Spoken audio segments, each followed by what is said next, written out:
kiamat berarti kiamat iki kedadiane bar subuh kae. Karo bos klopo. Mulane kowe rasa tangi subuh ndak ngalami kiamat. Oh kowe tangi moro-moro wis ora ono kan wis penak kowe. Ini alasan untuk ora tangi subuh ya. Dia ora pure wisata. Tapi bisa nggak dia bermakna yang lain?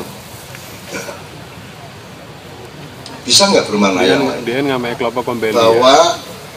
Kita akan mengalami kalau tidak bakul, kejadian yang bisa kita simpulkan sebagai suara yang sangat keras. Jadi akan ada movement, akan ada manuver, akan ada kejadian, akan ada momentum yang sifatnya seperti suara keras, ngeget-geti ya, suara yang keras sebelum subuh. Sebelum subuh ini maknanya juga sangat banyak. Sebelum subuh itu bisa betul-betul fisik pada jam sekitar jam 4 dan gitu. Bisa jadi ini kehancuran akan terjadi karena pada waktu subuh nanti yang namanya generasi milenial Anda semua ini sudah akan bangkit benar. Jadi mereka akan hancur, kemudian Anda akan terbit. Nah saya ini saya latihan bunyi-bunyi. Saya bunyi. Nah jam biro bunyi aku belum ngerti. Ini pokoknya Anda sekarang sedang mengalami malam, nanti akan ada fajar di mana ada kejutan besar di Indonesia, tapi Anda waktu itu sudah siap untuk kemudian menerbitkan pagi bang wetan gitu. Nah, jadi Anda ini harus berpikir jangka panjang. Harus berpikir jangka panjang. Anda tidak bekerja untuk hanya hari ini. Anda bekerja mungkin untuk 5 tahun lagi, bahkan Anda bekerja untuk 10, 20, bahkan 40 tahun lagi. Umurmu isi 6. Ya, orang kaya aku. Jadi Anda harus berpikir jangka panjang. Oke. Itu kira-kira kemungkinan tafsirnya. Saya bukan seorang mufasir. Saya bukan seorang ahli tafsir. Dan metode yang saya pakai untuk menafsirkan tidak memenuhi syarat. Karena saya tidak terlebih dulu melihat kepustakaan atau referensi tentang asbabun nuzulnya, peristiwa-peristiwa ketika ayat ini turun dan seterusnya. Tetapi saya tidak berani menafsirkan apapun kalau kira-kira tidak nalar. Karena sesungguhnya alat utama tafsir adalah akal, betul kan? Jadi tidak boleh menafsirkan hanya dengan akal tanpa bahan-bahan fakta sejarahnya dari ayat itu. Meskipun kamu pakai ayat-ayat, pakai asbabun nuzul dan seterusnya, tetap saja handphonenya harus S7 Samsung oja orang apa ya lawas. Jadi kira mau ya. Aneh Quran diturun Quran dengan tafsir yang berlipat-lipat seperti ini, kamu hadapi dengan cara berpikir makia lama. Orang jadi, orang ketemu maknanya gitu ya. Oke, terakhir sebelum saya berikan vitanis untuk dielaborasi. Terakhir, kok demi umurmu ya wahai Muhammad, ini maksudnya dia ini. Kan kalau Allah mengatakan wal asri, demi waktu berarti kita disuruh mempelajari sifat waktu. Misalnya dia linier, apakah dia siklikal? Waktu Allah itu dalam waktu ataukah waktu dalam Allah? Anda masuk Islam ataukah Islam masuk Anda? Itu yang saya sebut teori gelembung tadi malam di Kenduri Cinta. Ya, cintamu kepada ibumu 100%, cintamu kepada Tuhan juga 100%. Apakah Tuhan bersaing sama ibumu? Kan tidak. Cintamu kepada ibumu adalah sebuah totalitas gelembung kecil yang terkandung di dalam gelembung besar cintamu kepada Allah SWT. Begitulah hidup itu bukan kiri kanan, bukan sana dan sini, tapi gelembung kecil, gelembung agak gede, sampai semuanya berada dalam, kita sadari berada dalam kandungan maha gelembung, yaitu Allah Subhanahu wa Ta'ala. Selama ini kita menjalankan cara berpikir, peradaban dan ideologi yang salah sangka terhadap kehidupan, sehingga ada kaum liberalis, ada kaum radikalis, ada NU, Muhammadiyah, ono kanan, ono kiri, ono ngarep, ono mburi, sapi turute, tidak diperlakukan sebagai administrasi teknis, tapi diperlakukan sebagai substansi. Nah, administratif apa-apa, ono kanan kiri, tapi kalau substansi tidak ada kanan kiri. Substansi tidak ada utara selatan, ada nggak? Nggak ada utara selatan kalau substansi. Administrasi itu maksudnya sholatnya menghadap Ka'bah. Itu administrasi, bukan kita menyembah Ka'bah.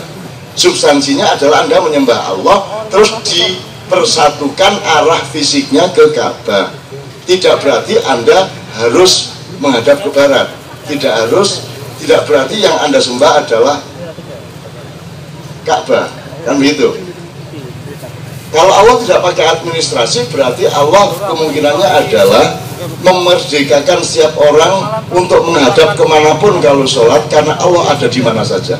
Kemanapun engkau menghadapkan wajahmu, aku ada di situ, kata Allah. Bener gak?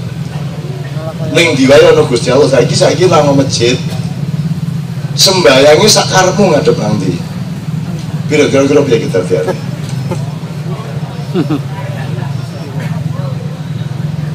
Mabuk tak berarti? Terus bayangkan yang masjid kowe sembayangi sakarepmu ngadep nang ndi wong dimanapun ada Allah. Dadi ora sembayangi. Lah benturan ndase to. Ya tau ding blasur ra karo-karuan. Dan kita tidak bisa sholat berjamaah kalau sholatnya bebas mengarah kemana. Maka diperlukan administrasi, itu diperlukan teknis pengelolaan. Itu hal yang paling rendah dalam tanda petik, yang paling hardware dari yang disebut khilafah. Khalifah itu artinya apa? Khalifah itu orang yang berjalan di belakangnya Rasulullah, dan Rasulullah berjalan di belakangnya Allah. Itu khalifah. Khalifah itu bukan pemimpin, khalifah itu membuntuti. Jadi kalau ini yamin, ini shimal atau yusro, ya. Kalau depan amam, kalau belakang khalf. Jadi khalifah itu adalah berjalan membuntuti Rasulullah yang membuntuti Allah. Jadi kue iki pokoknya makmumnya Kanjeng Nabi, maka kamu khalifah. Khalifah itu artinya memburi, gitu ya. Nek kanan yamin tadi itu, kiri yasir, apa kok yasir apa jenenge? Shimal. Sabu jaman. Gitu ya teman sekalian. Nah, sudah 3 tahun ini karepe apa kok demi 63 tahun ini karepe apa, Ibanes? Saya mengingatkan prinsip dasar dulu. Apakah kalau Allah berfirman tentang Nabi Musa itu hanya berlaku untuk Nabi Musa? Allah bercerita mengenai Maryam dan malaikat Jibril membawakan makanan ke biliknya dia. Apakah itu maknanya terbatas pada biliknya Siti Maryam? Ataukah dia boleh bermakna untuk kita? Mungkin nggak orang hidup seperti Maryam? Mungkin. Jadi boleh nggak ada 1000 Maryam, 1.000.000 Maryam dalam kehidupan umat manusia? Boleh kan? Nah, mau tolong para ulama, para ustadz, para kiai jangan terlalu membatasi dan melokalisir tafsir, supaya semua orang itu punya kelegaan hati dan keberanian untuk menafsirkan sesuai dengan keperluan hidupnya. Tapi kiai mengawasi, ulama mengawasi jangan sampai melanggar pagar. Tapi ojo langsung ditutup pintunya. Dan nek ditutup pintunya terus untuk menjadi orang Islam yang baik, Anda harus jadi ahli tafsir dulu, terus kapan jadi orang Islam? Kan kowe kudu langsung ngerti toh. Makanya diizinkan, bahkan sudah disetujui oleh semua ulama, tombuati kaping pindo apa? Maca Quran angen-angen sakmanane, kan gitu. Lah angen-angen itu apa nek ora nafsir iki? Kan gitu. Jadi setiap orang boleh, meskipun orang untuk ngawur, orang untuk gampang ke.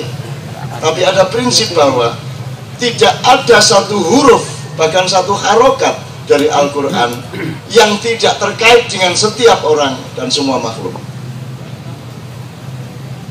Jadi cara membaca Al-Quran tidak seperti membaca buku di kampus. Kalau membaca buku di kampus, kalau misalnya skripsi tentang biologi, ada babnya, ada mukadimah, ada babnya, ada keterangan bab 1, bab 2, 3, ada kesimpulannya. Quran tidak begitu. Quran itu random, dia bulatan. Anda memulai dari titik manapun itu adalah pusatnya. Jadi pusat bumi itu di titik manapun di bumi. Contohnya ngene wis. Nek kue arep mempelajari hal-hal mengenai sapi, apakah terus Anda membaca surat Al-Baqarah dan paham sapi? Bar maca surat Al-Baqarah yo paham sapi, oh sapi iki buntute ngene. Ono apa ora? Kan surat Al-Baqarah bukan tentang sapi. Betul enggak? Apakah sebelum kawin, sebelum kita melamar cewek, kita baca surat An-Nisa untuk mempelajari wanita? Lah ora toh. Ora ono pelajaran tentang wanita di situ. Jadi Quran, jangan membaca Al-Quran seperti Anda membaca buku.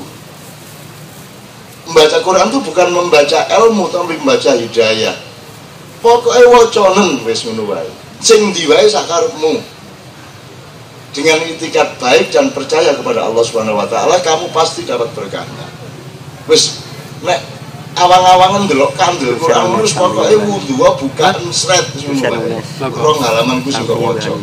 Ora iso maca Arabi terjemahane. Ora iso maca terjemahane cekelen Qur'ane asal wudu. Wis dicekel tok wis seneng ora Gusti Allah. Iya, samping kanan. Mushaf Quran karya Allah kok cekel kok sayang, Gusti Allah seneng ora? Di sini Kowe nek dadi pelukis, pelukismu ana wong liwat terus ndelok ngene iki. Seneng ora? Dadi nek kowe ora iso maca Quran kanan. Pancen ya keset. Muga-muga Gusti Allah ngapura ya wis sing penting kowe sayang karo Quran, kowe percaya karo Quran. Gitu kan? Jadi paling ora kok halu-halu lah dino selamat pagi. Biar berangkat kerja Quran saya lagi di meja. Halo selamat pagi, assalamualaikum. Melu ndongake ya. Syukur Quran kamu bawa kemana-mana. Itu namanya silmi. Kalau Islam itu kelengkapan sistem nilai, seluruh Quran secara komprehensif Anda tahu. Kalau Anda hidup harus ada negara yang Islami, seluruh sistem politiknya, sistem ekonominya, perbankannya, entrepreneurshipnya, semua harus Islami. Itu sistem besar yang namanya Islam. Tapi Allah tidak menuntutmu untuk membangun sistem besar. Yang Allah tuntut adalah udkhulu fisilmi kafah. Masuklah bareng-bareng ke dalam silmi, bukan Islam, tapi silmi. Selama ini 14 abad diterjemahkan masuklah ke dalam Islam. Masa orang ngerti bedanya silmi karo Islam? Jelas si jine silmi, si jine Islam, si jine silmi. Masa kui padha karo pitik dan ayam. Silmi pasti dipakai oleh Allah dengan makna yang agak sedikit konteksnya berbeda dengan Al-Islam. Saya memaknainya Islam itu satu bangunan besar, sistem nilai yang utuh, tunai secara kemasyarakatan dan peradaban. Kalau silmi itu semampu-mampunya setiap orang. Saiki Indonesia yang ngono nek kowe nganggo cara Islam ora iso kowe ngatasi Indonesia. Nek nganggo silmi iso. Wis, kowe ora iso ngatasi masalah Jakarta. Ahok diupayakan untuk menang karena semua bupati-bupati PDIP termasuk bupati itu harus ke Jakarta untuk menghimpun masyarakat Pati yang kerja di Jakarta untuk dimobilisasi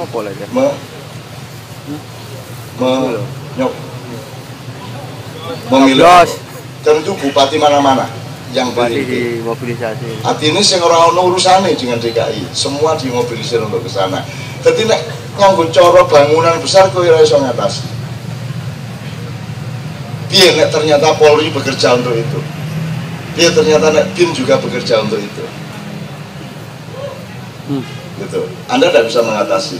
Tapi Anda jangan dipikir hidup itu hanya kalau diatasi langsung. Ada orang tidak jadi kemalingan itu tidak karena dia punya CCTV, tidak karena ada penjagaan satpam yang ketat, tapi karena dia tiap hari berbuat baik dan sayang sama orang, maka rumahnya tidak didatangi maling atau malingnya tidak bisa masuk ke rumahnya. Itu karena Anda tiap hari berbuat baik. Bisa nggak? Engko sing ora trimo mbah-mbahmu malaikat-malaikat nek omamu dicolong. Ya. Jadi rumahmu nanti kalau ada maling datang itu banyak kemungkinan tiba-tiba ditemoni mbok sapa gede banget melayu deh. Sapa sing gede ku orang ngerti, sing duwe omah ya ora ngerti. Itu terserah Allah, terserah malaikat, terserah para ruh untuk membela Anda. Ono meneh maling dibiarkan masuk ke rumah metu nggawa barang tekan halaman, dhek ternyata mlebu segara gede banget dhek nglangi ngene. Dadi nganti esuk kira tekan-tekan dhek nglangi, dadi coba kae nglangi.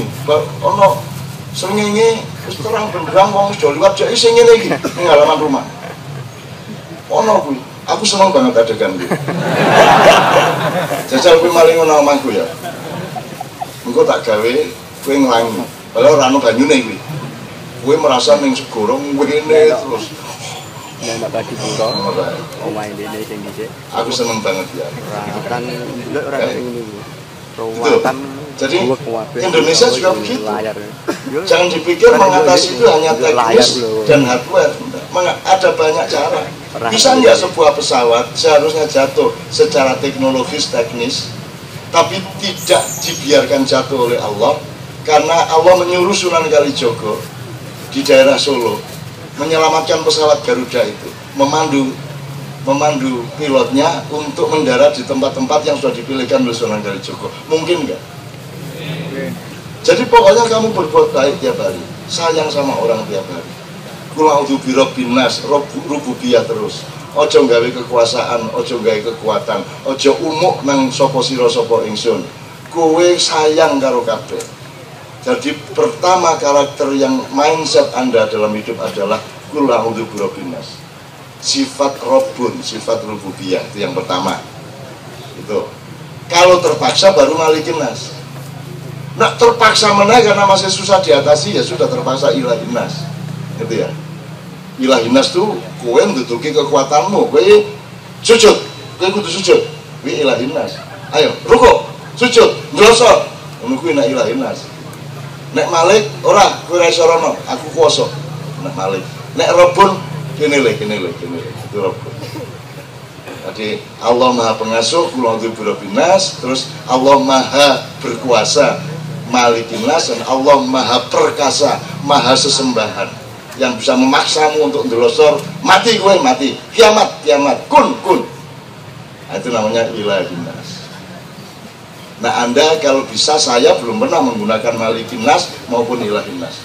Saya ma'ihan keliling tiap malam, yang saya gunakan adalah perintah Allah, kul, katakanlah a'udzu bi rabbin nas. Dan itulah yang menyebabkan Anda ada di antara Anda yang datang mengangkat mulutnya dan minta untuk saya ludahi. Dan malam ini saya menyediakan ludah cukup. Benar ya, ya? Oke. Bib, 63 tahun ini seandainya ini ternyata adalah janji. Jadi akan berlangsung mampir mendem kuwi mau sudah 3 tahun. Upamane lho. Saya tidak berarti tafsirnya begitu. Tapi ada kemungkinan. Itu kita hitungnya mulai dari mana? Mulai kapan situasi mabuk itu dimulai di Indonesia? Hitungannya adalah 60 tahun, 63 tahun. Jadi kita bisa merancang ke depan. Kalau melihat Anda lahir kan memang sudah mau subuh ini. Dan Anda nanti begitu matahari terbit, Anda yang memimpin Indonesia 5 tahun lagi, 10 tahun lagi Anda menjadi pemimpin. Aku ndelok saka mburi karo Mbak Tejo ya to. Nek ora tak gawe nglangi. Itu ya. Kalau misalnya itu mungkin, aku seneng loh, sudah 3 tahun. Ini misalnya dihitung, kita merdeka tahun berapa? 45 berarti sekarang sudah 70. Usia Indonesia 72 tahun. Berarti andaikan 63 tahun itu mulai 45, berarti kan 9 tahun yang lalu sudah berakhir. Nah ini kan sedang puncak-puncaknya mabuk. Nah kalau kita bisa menemukan hitungan sosiologis historis dimulai kapan tahun pertama dari 63 itu, maka kita akan bisa memperkirakan ke depan. Ini bukan kelene ya, ini kemungkinan kan X dan Y, hidup itu X dan Y gitu loh, bukan hidup itu nggak ada yang kepastian cuma satu, yaitu mati kan gitu. Kalau ini bisa kita hitung malam hari ini, saya senang sekali. Oke. Saya serahkan Bib Anis untuk membagi kepada bapak-bapak yang lain. Saya giliran untuk meneruskan Maroko saya bisa diselingi satu nomor dulu ya oleh teman-teman. Ya, satu lagu. Ya, Chris, langsung. Al-Maidah, Kristennya kan gitu. Itu karena orang Islam tidak terbiasa dengan substansi, dia hanya terbiasa dengan identitas. Itulah bedanya dengan Anda dan saya. Saya tidak berarti Anda dan saya lebih baik. Tapi kenapa Anda berani datang ke sini? Kenapa Anda berani sama saya peluk-peluk, jaluk didoni, karena saya tidak berpakaian ulama, tidak berpenampilan serem, tidak membuat Anda merasa rendah, kan begitu. Saya sama Anda pakaiannya, gitu loh. Saya pakai ini kan karena belum keramas, rambutku gak karu-karuan. Ya nek aku nggak topi loken, kau kan duit topi ya. Aku pakai ini, ya. Nah, teman-teman sekalian, jadi saya kalau ada tamu dari Amerika, dari Jerman, dari mana-mana datang ke Mahian, awal-awal dulu ada jamaah, Pak, apakah sampean tertarik sama Islam? Apakah sampean sudah masuk Islam? Selalu bertanya, udah aku nesu. Islam kok ngemis-ngemis tuh? Mbok ben sak dunya kafir kabeh, sing penting aku ora. Mbok ngono ngomongin. Terus kono setan syahadat seneng.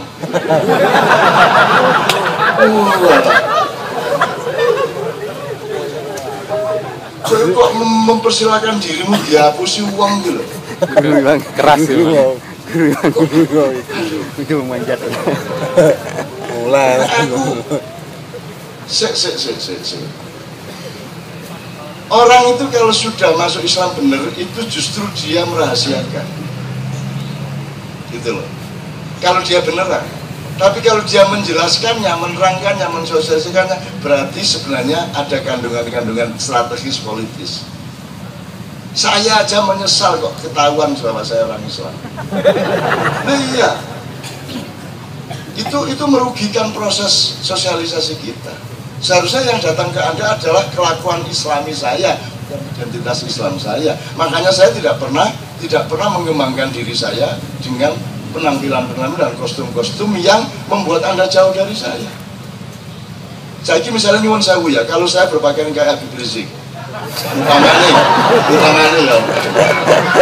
Coba Anda daftari berapa halangan sosialnya. Apa mungkin aku nang warung soto? Apa mungkin aku terus nang warung terus ngene aku? Cocok to wis.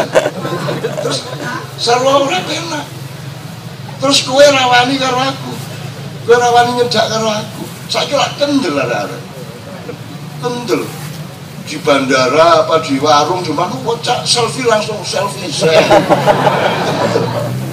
Dan tidak ada jarak sama saya, tidak ada strata dengan saya, bersahabat, bercinta satu sama lain. Dan itu kebahagiaan hidup saya karena saya punya anak sangat banyak dan saya mencintai mereka semua dan alhamdulillah mereka juga mencintai saya. Dan saya tetap tidak mau memakai atribut apapun dan prosedur apapun. Jadi kalau saya mau duit-duit di setiap kota dikawal, opo angele? Saya mau minta Polres mana, Polda mana, apalagi sampai saya telepon, Pak tolong forwardernya disiapkan dari sini ke sini. Kan? Ya, tapi aku gak belum dijemput dan seremo, anak gak mulai gak mulai gak. Gitu loh, izin aku. Saya pernah mas nyun sewu. Jadi saya turun dari Makassar. Ada 3 rombongan dancer dari daerah ini, yang satu mau jemput Zainuddin MZ, yang satu mau jemput Neno Warisman, yang satu mau jemput saya, satu rombongan. Pertama saya itu dijemput rame-rame gini kios. Setelah aku tak keludak-keludu dewe, naik taksi dewe, naik ojek dewe, gak ada masalah wis. Aku nang warung dewe gak masalah, nang warung yang paling rendah pun aku gak masalah. Aku di Jakarta, kalau tukang-tukang taksi aku copot kelambi di sorwet, aku gak masalah. Gitu loh. Aku dijemput-jemput ngene rada disikal, aku pegel barang. Wong aku di pesawat disiksa wong. Disiksa wong aku disebut Cak Nur. Gale kowe barang wae. Bandara Makassar. Kowe pesen wae. SMS ya. Aku ati ngomong gak iya ya Cak kan Nur. yo ngapusi. Kuwi ngopi apa ngendari? Dari kan Cak Nur warung kopi kuwi kan. Ora gimana sih masa kono Cak Nur. Sama Sapa kowe apa sapa ya? Musuh dari karo aku. Loh pemikiran apa Pak? Terus dia Melayu ternyata Cak Nur ngono warung kopi ngendari nang Cak Nur ah. Ini. Warung kopi ngendari pertelon iki lho. Kuwi Cak Nur ae. Bapak ini Nur Kholis Majid bukan saya. Cak Nur kan? Jadi dia tetap nggak ngeh bahwa saya bukan Nur Kholis Majid. Piye to wong iki? Multiple choice ra iso. Akhirnya sudah masuk pesawat, ternyata satu pesawat sama saya. Satu pesawat. Begitu masuk pesawat, lungguh, saya lungguh, dia berdiri noleh. Cak Nur kan? Menang. Mbak Nur Kholis Majid kan? Kesel-kesel ketemu wong sing ora-ora. Lah kok ya aku sering sih di bandara ngono-ngono iku. Aku karo bojoku Mbak Via ke Mataram. Waktu di pesawat itu ada ibu-ibu itu celbu ngerasan-rasanan bisik-bisik duting-duting aku. Wah, kira top ya. Begitu aku turun antri, ibu-ibu ini nyamperin Mbak Via. Ibu suaminya ya, iya dari Mbak Via. Mus mulia dia.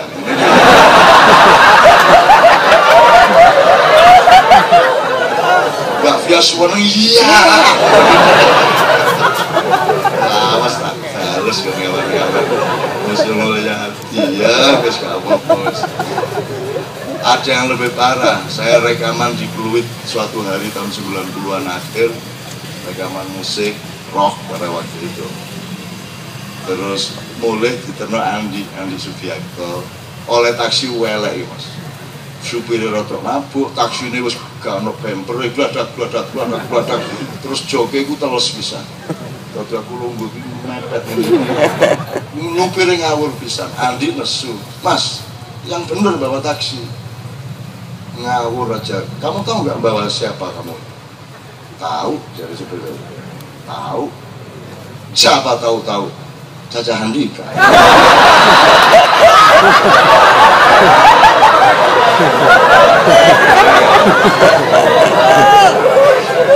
Wes, nek kowe ngalami kaya ngono iku sing metu saka cangkemmu apa?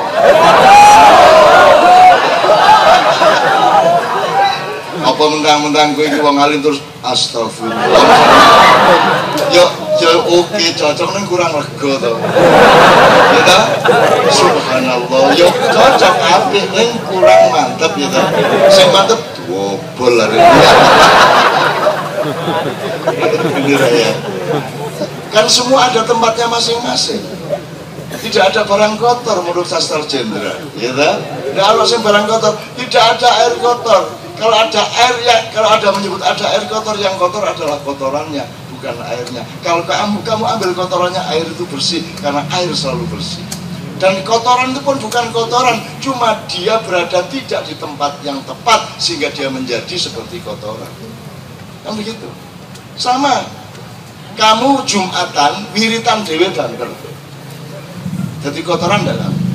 Jumatannya bagus, wiritannya bagus.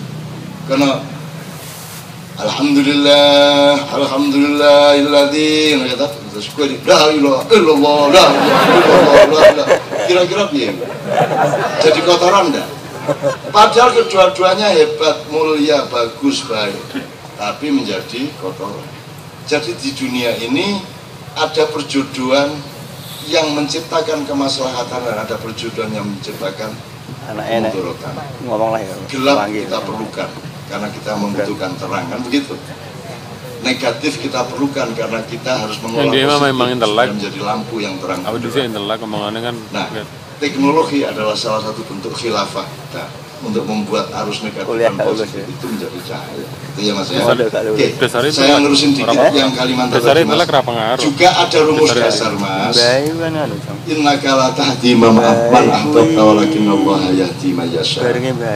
Allah mengatakan kamu tidak bisa memberi petunjuk kepada siapapun meskipun kamu sangat mencintai lahan teburing pertama aku yang akan memberi petunjuk ngajar preman kepada siapapun yang aku ngomong gini menghendakinya. Kan papat. Jadi papat itu ya. Ahmad Jalan. Sudahlah, orang masuk Islam dan masuk Islam itu tidak usah menjadi target Anda, tidak usah menjadi harapan Anda. Itu wajiban kita itu menunjukkan akhlak yang baik, menunjukkan kasih sayang yang baik kepada orang lain, itu aja. Bahwa nanti orang kemudian tertarik untuk masuk Islam itu hadiah dari Allah Subhanahu Wa Taala, bukan target kita. Itu loh. Terus orang Islam ya harus kokean, sosok yang merepotis, super kurang lah. Kadang-kadang orang mikir ngono aku. Ono koncoku untung Basuki bengkel teater sikile kenceng siji ngene iki. Terus dia suatu hari ngomong Islam, dia bikin lagu MTQ yang ada ikoro warok bukal lagi warok bukal akrom. Dia bikin lagu untuk Mars MTQ, tapi dia orang Katolik. Terus aku kan tuh mau jamal Islam lho. Lopo Mas? Wis kokean. Katolik baik, kayak kancane yang ngomong ngene iki lak dinesoni nek karo ulama-ulama, karena ulama ngerti aku beneran kebaikan, padahal yang saya lakukan adalah kemesraan. Bahwa dia nanti masuk Islam tidak terserah dia sama Allah, bukan target saya. Kan gitu. Terus suatu hari tak kowe rasane sebelum Islam tenan lho, apa aku minta ke masjid. Kok tak ngerti lah, gue nak sujud piye? Allah, terus nek sujud tahiyat Allahu Akbar. Yang tak masjidnya nggo Jumat cukup Pak. Terus gue yang gereja wae ya. Nah, ini bukan soal budaya politik, bukan soal kebenaran kebaikan, ini soal kemesraan. Dia tidak marah, saya juga tidak marah. Sama Romo-Romo, Tejo juga berteman sama banyak Romo-Romo, dan saya selalu ngomong sama Romo Mangun dulu, Romo sampai terus kubrukan gak nang Islam. Terus nang sholat subuh kono. Romo Kuntoro almarhum juga angger ketemu aku, Romo sampean sik musyrik. Iya, cak aku sih musyrik ya. Jenengan lumayan wis muslim, aku sih musyrik. Guyon jenenge kemesraan deh. Kalau orang kehilangan kemesraan susah bangsa kita. Dan Jakarta itu menghancurkan kemesraan bangsa Indonesia. Jakarta menghancurkan keindahan bangsa Indonesia. Maka lahirlah Anda semua yang membangun kembali cinta kasih, keindahan, dan cumbu rayu nasional. Oke. Kemudian cukup yang Kalimantan, yang berikutnya tadi apa? Saya lengkapi aja.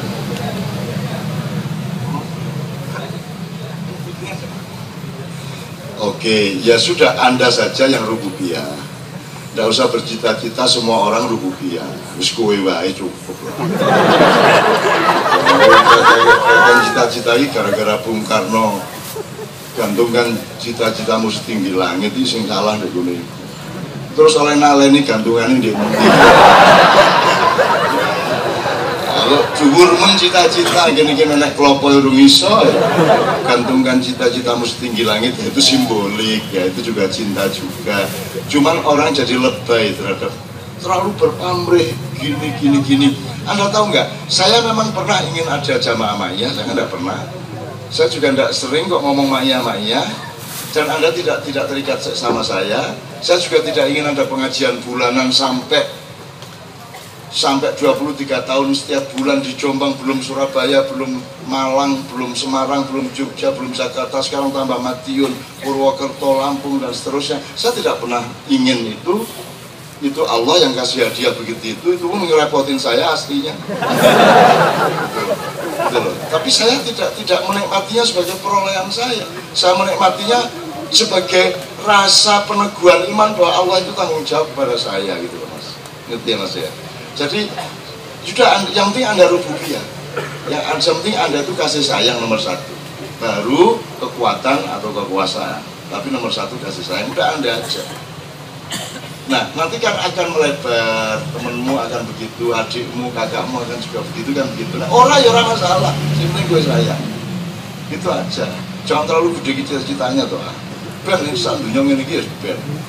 Yang penting gue orang. Ben gue mlebu swarga ijen kowe.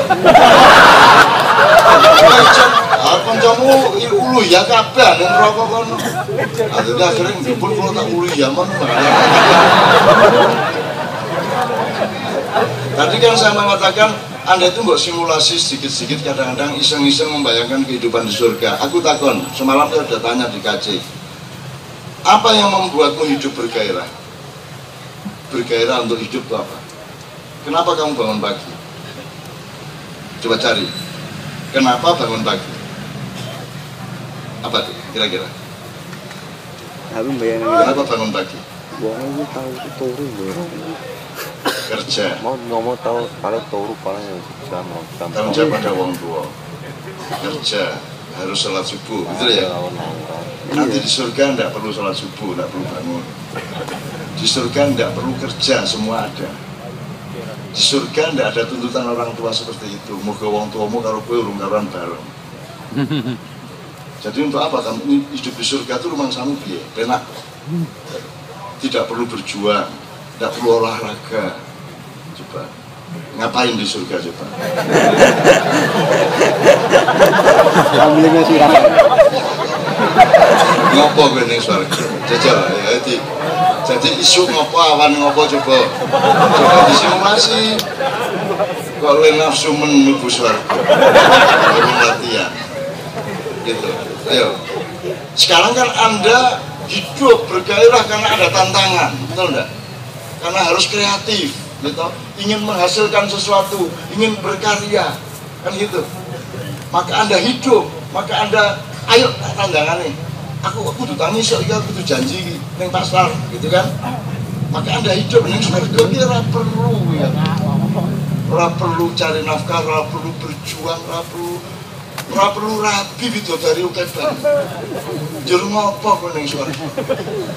Mosok tukungkang tok.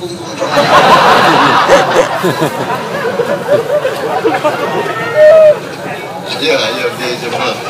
Ben kowe nafsu banget ya surga kok dihadapi dengan nafsu. Betul tak? Nafsu banget terhadap surga. Kalau sama Allah cinta.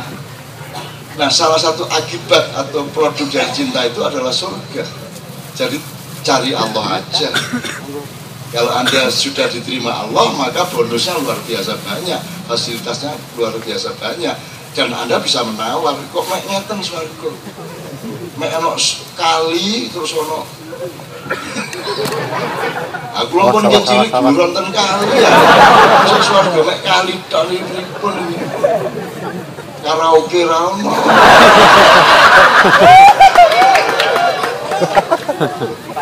Ayo coba. Makanya mbok wirah kepada Allah lah yang nomor satu. Bahwa nanti dapat surga itu pun bisa kamu negosiasikan dengan Allah. Kan gitu. Ini kalau dieksplorasi banyak sekali nyenengke. Mulai saiki latihan hidup di surga. Karena di sana isinya kasih sayang tok, makanya rububiyah terus gitu ya. Di sana tidak ada pertentangan. Kalau di dunia mas, kamu dapat si cewek itu berarti yang lain kecewa, betul enggak? Surgamu neraka orang lain di sana. Betul enggak? Kan begitu. Omahmu cilik, tonggomu gede, bojomu rapati ayu, tonggomu bojone ayu.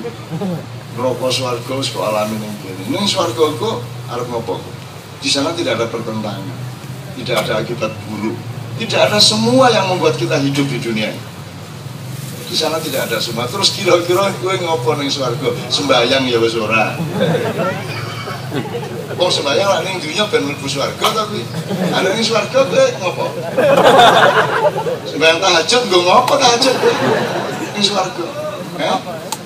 Ayo, piye ayo. Saya pengen mlebu swarga ora?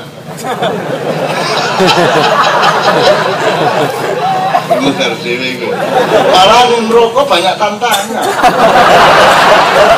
Ono gemi. Sehat.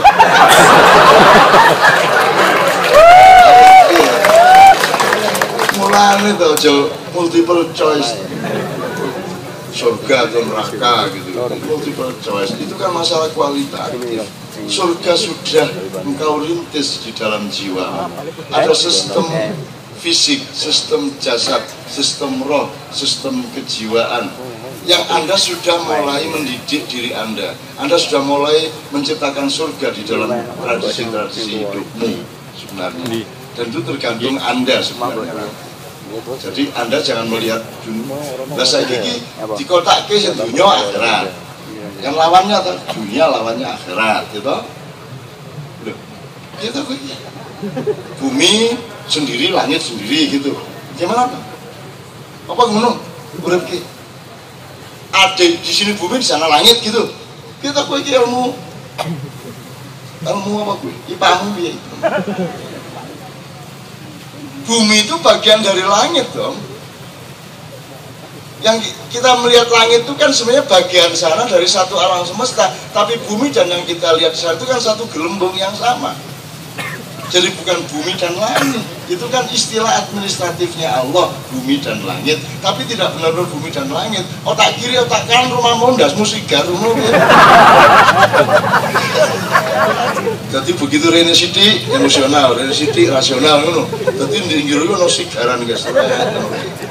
Kira administrasi itu idiom, itu bukan beneran seperti itu. Dunia akhirat, jadi hidupnya cuma sekali.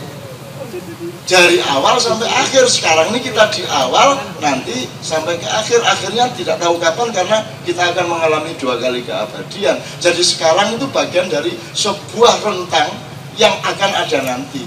Jadi dunia akhirat itu satu waktu, bukan 2 waktu. Betul enggak? Terus rumah samu nak kue mati wes ngono. Rumah samu ora urusan. Begitu mati selesai. Gimana kamu? Kan kalau kita mati itu kan dimulai urusannya, baru mulai urusan pertama mungkar nakir, kan itu kan. Dari rumah samu naik kue wis ora ono, terus mungkar nakire arep ngadili kue piye? Nek kue wis selesai. Kan 7 langkah para pentakziah meninggalkan kuburan Anda mungkar nakir teko. Nah sampai hari ini Gus Dur belum ketemu mungkar nakir. Dodo di musor wit. Kenapa Gus sampe ngomong? Lah iki mungkar nakir gak teko-teko aja. Lho kok boten teko-teko, wong sampean pun suwe lah sampean dijupuk mriki. Iya tapi gurung teko sampe saiki. Lho kok saged? Lah sing ziarah aku gak mulai-mulai. Ilo wong nyono wong di kuburanku. Oh, malaikat kali teko rombongan gurung mulai. Rene balik meneh langit, Rene balik meneh. Akhirnya wis gak usah wis babar sik. Jadi Gus Dur terus hari ngono, jadi Gus Dur belum pergi dari situ. Karena malaikatnya belum datang. Akhirnya dia mendeleng ngene iki, kadang-kadang metu di tebuireng kalau metu nang dalan, terus delok truk. Lho Gus Dur, iya. Terus Gus Dur delok truk mburi tulisan Yele. Enak zamanku to. Gus Dur mesem arek-arek iso. Akhirnya karena malaikat datang Gus Dur ndoleki Pak Harto. Tak ndoleki Pak Harto, tak kondoi, tak laporan iki. Ono truk ono poster-poster gambarnya Pak Harto. Terus akhirnya Gus Dur igup bicara lagi ketemu Pak Harto. Pak Harto digedhok, Pak Harto sinten? Kula Gus Dur. Loh, sampean Gus, dungaren sampean mriki. Nggih kula niku mboten sabar kepengin ketemu sampean mergo kula niku tasik ten donya. Lho kok tasik ten donya lah niku dereng dianu kali malaikat. Soale sing takziah gak mulai-mulai. Dadi kula niku akhire iseng-iseng angkruk-angkruk ten pager nika. Delok truk-truk kula tuh enten gambar sampean Pak Harto. Loh, ono gambarku piye Gus Dur? Kula niku enten gambar sampean mesem nika, terus enten tulisane piye penak jamanku to. Oh, ono tulisan ngono Gus. Nggih Pak Harto. Waduh aku ya gumun, aku jane ya ora tau ngomong ngono kuwi, aku bocah-bocah kangen karo aku. Nek miturut Gus Dur leres mboten kalimat ngoten. Nggih leres. Iki pancen penak jaman sampeyan. Zaman jenengan biyen Pak Harto ning siji saiki kabeh Pak Harto.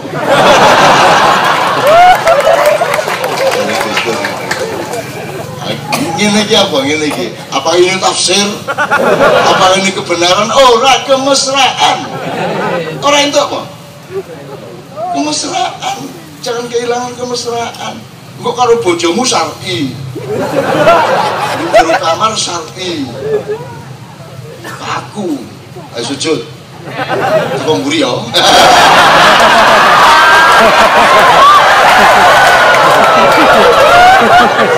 Aja iki kate ganggu iki mergo seneng jero.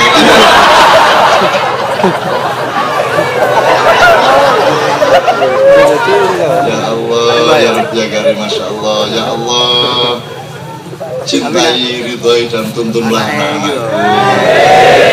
Mereka akan membangkitkan Indonesia. Mereka yang akan menjadi khalifah. Mereka akan menjadi sobat dari Nusantara. Anaknya Tahun gini, terakhir ya. Kan hidup itu kan menjawab pertanyaan. Jadi Anda sekolah, Anda belajar itu kan supaya punya jawaban terhadap pertanyaan. Karena hidup ini isinya pertanyaan. Kok ngene, kok ngono, kok Polri ngene, kok bin ngono, sapi turut ya.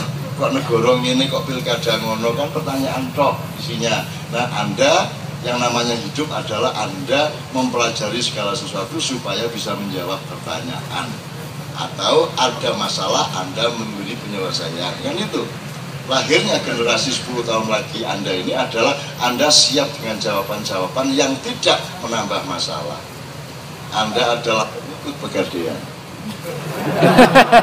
menyelesaikan masalah tanpa masalah. Jadi mulai malam hari ini kita sebut bukan generasi milenial tapi generasi pegadaian.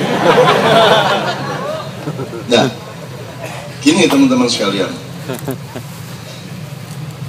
kalau Anda waktu kecil kan masih ingat dayo teko DPR Berenang kloso klosone bedah tambalan jadah jatah mambu pakakno asu asune mati buangan kali kaline pinggir elekno pinggir terus pinggire rusak rusuh pinggir rusuh pengenato ada banyak ide-ide untuk mengeksplorasi syair ini, tapi intinya begini, itu kan ajaran tentang itu wanti-wanti agar supaya umat manusia, bangsa, pemerintah dan masyarakat tidak salah metode di dalam menyelesaikan masalah. Ada pertanyaan, jawabannya harus benar gitu. Ada ono dayo teko wis bener kuwi nggelar kloso. Jebul ono masalah klosone bedah. Nah, kloso bedah njur piye? Mosok dayomu kono mungkin ning njur kloso bedah. Kemungkinan jalan keluarnya ganti kloso ning jebul ora ono. Ya wis akhirnya ditambal. Ning nambale nganggo apa? Nek nambal nganggo dom nganggo apa mau kan mungkin ora cukup waktu sak onone sing ono jadah, ya wis jadah dienggo nambal. Tapi kan akibatnya elek nang dayoe. Dadi dayoe lungguh ning dhuwur jadah. Peliket. Akhirnya dayoe nesu, kowe gagal transaksi sama dia. Akhirnya kamu kehilangan silaturahmi sesama manusia. Gitu kan? Apalagi ternyata jadahe mampu artinya tadi musuhan karo kowe. Dayomu kuwi. Wes, kamu tidak menyelesaikan masalah kloso bedah malah nambah masalah bermusuhan dengan manusia. Terus Pakakno asu jatah mambu pakakno. Nah, pakakno asu ini jalan keluar apa nambah masalah? Nambah masalah. Kok dipakakno asu? Ya asune nesu nang seminar sak Indonesia. Mungkin ana asu kok dipakani jadah. Ora ana asu mangan jadah. Ki manusia menista ngono kuwi. Penistaan terhadap anjing. Akhirnya delok ayate. Bahwa manusia bukan aulia akum, itu akhirnya anjing marah. Berarti Anda punya konflik dengan manusia, tambah konflik dengan binatang, kan begitu. Sampai akhirnya binatangnya mati gara-gara kriminalitas Anda yang memberi dia makanan jatah mambu tadi. Jadi Anda sudah menambah masalah parah. Bar kuwi asune mati malah kok guang ning. Ini bukan jalan keluar, ini nambah masalah lagi. Ini masalah lingkungan hidup. Kali jadi badek, jadi air jadi kotor. Anda menjadi perusak, Anda bukan khalifah lagi. Itu yang terjadi di Indonesia, betul nggak? Itu yang terjadi di Indonesia. Jadi teman-teman sekalian, malam ini kita ketemu seperti ini, dan pada malam-malam yang lain, di bulan-bulan yang lain, yang kita lakukan adalah ojo nganti kowe kena sindrom jadah mambu, asu mati, buang asu neng kali. Saat itu Anda harus menyiapkan jawaban untuk zaman yang sedang berlangsung dan yang akan menyongsong Anda 10 tahun lagi, kalau hitungannya adalah 65 ya. Nah, sebenarnya ada titik-titik yang bisa kita perhitungkan kalau ngomong solusi. Sebenarnya dari Orla yang berpuncak pada PKI 65 itu, Orba merupakan solusi atau nambah masalah? Itu kan harus kita hitung secara komprehensif. Orba ini nambah masalah apa solusi? Kalau reformasi 98 itu tidak usah diruting, itu pasti bukan solusi, itu pasti nambah masalah.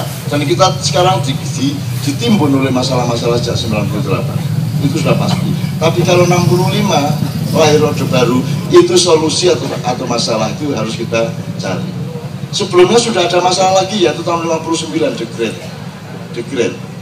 Kalau dihitung dari 59, sekarang tinggal 5 tahun lagi, 4 tahun lagi, lahirlah Anda sebagai pemimpin. Asing di sing bener wallahu alam. Tapi malam hari ini kita mendapatkan hitungan 63 dari berdasarkan sumpahnya Allah kepada umurnya Muhammad SAW. Itu ya teman sekalian. Oke, sekarang nanti kita dengarkan Mas Tejo lagi, Pak Ilyas sama Mas Bukit, tapi mungkin kita mendengarkan lagu dulu supaya ada keseimbangan antara ilmu dengan keindahan. Tadi saya terima semuanya tadi siang di tempat Gusmus.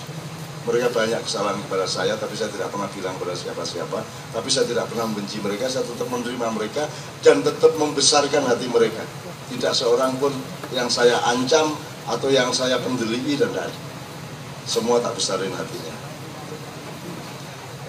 Yang terjadi pada LBP yang ngono, saya kasih tahu, jangan dipikir kalau orang datang ke saya pasti urusannya politik.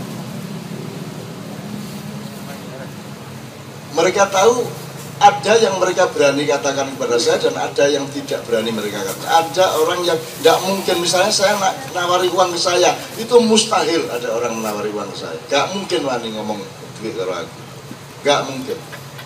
Ada tadi teman saya tiap hari ngurusin Nahdien di mana-mana, tapi coba saya bersaing ingin jadi ketua PBNU. Coba apa akibatnya? Pasti akan ribut, tidak karu-karuan, dan saya pasti akan dibenci oleh sejumlah pihak kan begitu. Saya tidak boleh jadi apa-apa, tapi saya tidak pernah masalah. Wong saya tidak ingin jadi apa-apa juga. Saya menciptakan kursi saya sendiri, dan sejak saya umur 4 tahun saya sudah tahu bahwa saya akan bikin kursi saya sendiri. Dan orang-orang tua selalu mengatakan ini ada ini gak kursi ini dewi, terus gak perlu kursi dewi, pun gak dewi kan gitu. Nah, jadi beliau ini datang ke tempat saya itu sebenarnya 60% itu urusan pribadi. Beliau ini orang yang tidak punya bapak, hatinya kesepian. Dia dulu itu anak angkatnya Gus Dur. Gus Dur sangat sayang sama dia. Begitu dia kehilangan Gus Dur, dia tidak punya tempat untuk mengacu hatinya, pikirannya.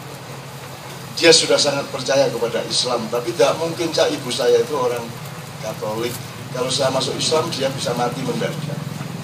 Jadi, tolong jangan dipersoalkan, yang penting hati saya sampean tahu. Jadi dia itu orang yang mencari bapak, datang ke saya itu. Ini, tapi ini tolong jangan diumumkan ya Mas ya. Ini jawab tapi loh. Anda ngerti nggak, presiden-presiden Indonesia itu hampir semuanya punya masalah dengan bapak, toh. Siapa bapaknya SBY? Siapa bapaknya Jokowi? Mereka orang yang kesepian. Dan siapa yang paling tua di Indonesia sekarang kecuali saya? Saya bapaknya semua orang. Mereka juga memandang saya sebagai bapak.